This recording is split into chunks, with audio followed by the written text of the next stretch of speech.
We do have some breaking news for you. The U.S. State Department alerting U.S. citizens to possible risks of travel due to increased terrorist threats. So current information is suggesting that a group of terrorists, if you like the whole collective, ISIS, Al-Qaeda, Boko Haram, other groups continue to plan terrorist attacks in multiple regions. So that is just to be on your personal radar screen if you are making travel plans.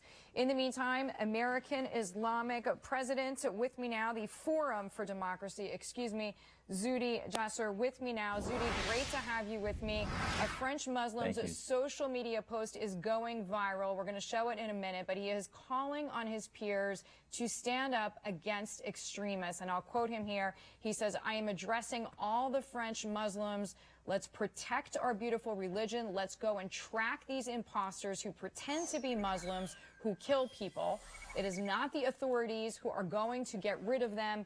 It is us." So, Zuhdi, first and foremost, what do you think about this cry, for lack of a better term, to a peer group? I mean, that's what you have to love about social media. Amen. I watched that. I was cheering. I'm like in applause, saying these are the Muslims that I know, that I love, that are part of our community, that love France, that love America, that realize that we have a problem, that want to take ownership, that want to take responsibility for what's happening. And, you know, for any of those who are sloppy sort of nativists, this is the response. You know what? They see Muslims like this and they say, wait a minute, Muslims are not only part of the solution, they're going to lead the solution. That's why these messages have to get out. And he's not the only one.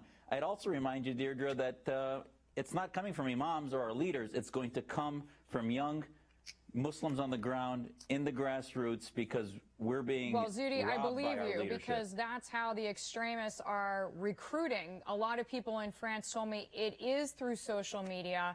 And just looking at the numbers, there's about 11,500 citizens in France who are considered to either be extremists or sympathetic to extremists. But there are 8 million Muslims in France. And when I was there in Paris last week and talking to people, I mean, you had average citizens just telling me, as you just said, the extremists are, thank God, still a minority. But what is the best way to lead a cultural and social media offensive?